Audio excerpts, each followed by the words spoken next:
Assalamu alaikum, student of class 8 and 9. Today we are going to read health problems.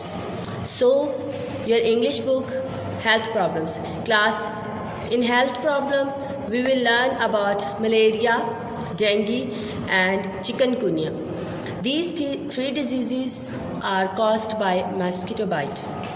And in this disease class हमें बहुत सी problem हो सकती हैं। मिसाल के तौर पे इनकी वजह से हमारे वाइट सेल्स और रेड सेल्स जो होते हैं, ठीक है, ब्लड सेल्स, उनको प्रॉब्लम हो जाती है। उसके अलावा हमें जो घुटने हैं हमारे, जो हमारी हड्डियां हैं, जो हमारे मसल्स हैं, वो भी अफेक्टेड होते हैं और ये इतने ख़तरनाक हैं कि they can cause to death. इसकी वजह से डेथ भी हो सकती है। So let's see today what we are going to read. The first is malaria. Malaria कैसे कॉज होता है क्लास? मलेरिया जो है वो मच्छर के काटने से, ठीक है, इंसान को मलेरिया होता है। अगर एक इंसान को मलेरिया है और मच्छर ने उसे काटा है और वही मच्छर जाकर जो है दूसरे शख्स को बाइट करता है, काटता है, तो इस तरह से क्या है कि वो मलेरिया उसे पास ऑन हो जाता है, उसमें ट्रांसफ़र मलेरिया हो जाता है ना। इसके अलावा क्या होता है कि मलेरिया में जो सबसे बड़ी ये है कि हमारे जो रेड सेल्स हैं, ठीक है, रेड ब्लड सेल्स जो हैं वो बस्ट हो जाते हैं, वो फट जाते हैं, जिसकी वजह से ये जो जर्म्स होते हैं, वायरस होता है, ये हमारे बॉडी में फैल जाता है और दूसरे जो रेड सेल्स हैं उनको अफेक्ट करता है और तब तक उसे अफेक्ट करता रहता है जब तक वो भी डिज़ोल्व ना हो जाए, वो भी बस्ट ना हो जाए। इसके अलावा क्लास ये जो है ये हमारे लीवर को, ठीक है, इन्फेक्टेड करता है, हमारे जिगर को मुसीबत में डाल देता है, मुश्किल में डाल देता है और जिसकी वजह से इंसान जो है काफ़ी अपने आप को लो फील करता है।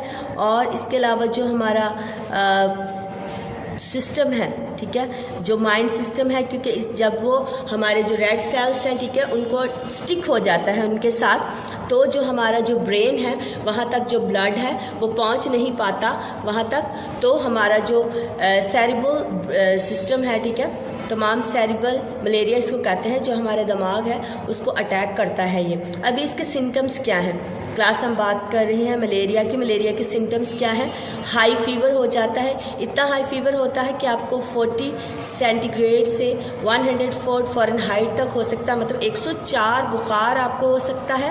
और इसके अलावा क्या हो सकता है? आपको कॉन्स्टिपेशन मतलब कि कब्ज़ हो सकती है, आपको किडनी की प्रॉब्लम्स हो सकती हैं, अपनी किडनी इन्फेक्ट होती है, आपको स्वेटिंग मतलब कि बहुत ज़्यादा पसीना भी आ सकता है क्लास, ये इसके सिम्टम्स है ना। डेंगू वायरस, जो डेंगू बीमारी है वो कैसे कॉज होती है?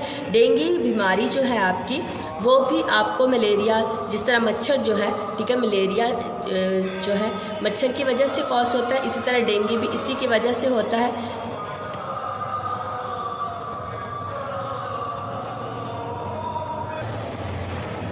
क्लास आपको जो डेंगू है, ठीक है, वो किस तरह से ट्रांसमिट होता है, दूसरे शख्स में होता है, ये भी क्या है कि जब एक मच्छर जो है, ठीक है, जिस शख्स को डेंगू है अगर उसको काट के किसी और पे जाके काट लेता है, उसको और को बाइट करता है, उससे फैलता है। इसके अलावा ये ट्रांसमिटेड जो है बीमारी है कि एक इंसान से दूसरे इंसान को हो सकती है। वो किस तरह कि जब एक इंसान जिसको ऑलरेडी क्या है डेंगू की बीमारी है, अगर उसका ब्लड हम जो है दूसरे शख्स को लगाते हैं तो ये इस तरह से ये डेंगू की बीमारी है दूसरे इंसान में ट्रांसमिट हो जाती है, ट्रांसफ़र हो जाती है। इसके अलावा माँ से, नौमौलूद बच्चे को माँ से जब पैदा होता है तो उसे भी ये बीमारी हो सकती है। अगर माँ को ये बीमारी डेंगू मतलब डेंगू की बीमारी अगर माँ को है तो बच्चे में ट्रांसमिट हो जाएगी, ट्रांसफ़र हो जाएगी।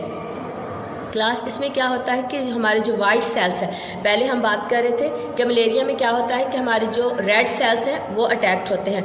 यहाँ पे डेंगू में हमारे जो वाइट सेल्स हैं क्लास, वो जो है अटैक करते हैं, उन पे अटैक होता है, हमारे इम्यून सिस्टम पे अटैक होता है। और इसके अलावा जो हमारे जो वाइट सेल्स हैं यहाँ पे वो बस्ट होकर डाई होना शुरू हो जाते हैं, मतलब ख़त्म होना शुरू हो जाते हैं, जिसकी वजह से क्या होता है जो आपका पूरा प्रोटीन सिस्टम है वो इन्फेक्टेड होता है, लंग्स आपके जो है वो इन्फेक्ट होते हैं, आपका स्टमक पेट का जो सारा एरिया है वो इन्फेक्टेड होता है और it can be cause to death. मतलब ये कि जो डेंगू है इसके जर्म्स इतने स्ट्रांग होते हैं कि अगर इसका प्रॉपरली इलाज टाइम से नहीं करवाया जाए तो person can be cause to death, मर सकता है। अब इसके सिम्टम्स हम देखते हैं वो क्या, एज यूजुअल जैसे मलेरिया में हमने देखा हाई फीवर हो सकता है, उसके अलावा आपकी बॉडी में बहुत ज़्यादा पेन होती है और इसके अलावा आपकी आइज़ में, आइज़ जो है आइस बॉल वगैरह जो है उसमें भी पेन हो सकती है बहुत ज़्यादा, और आपको स्किन रैशेस भी हो सकते हैं। अक्सर खारिश महसूस होती है और आप उस पर स्क्रैच करते हैं तो आपको उससे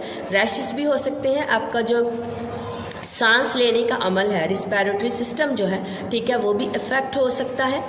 और आपके जो ब्लड वेसल्स हैं, मतलब कि जो आपकी खून की शरियानें हैं, जो आपकी खून की वेन्स हैं, उनको जो है ये बहुत ज़्यादा इफ़ेक्ट करता है, क्योंकि ये हमने बात की कि ये वाइट सेल्स जो हैं, ठीक है, वाइट सेल्स को जो है ये अटैक करता है और वो जो क्या होगी, जो आपके अंदर जो छोटी छोटी आपकी नसें हैं उनको अफेक्ट करके क्या करेगा, उनको इतना ज़्यादा अफेक्ट करेगा कि वो फट जाएंगी, उनसे ब्लीडिंग होना शुरू हो जाएगी और वो इतनी ज़्यादा ब्लीडिंग होगी। कुछ नॉर्मल ब्लीडिंग्स होती हैं क्लास, जैसे नसीर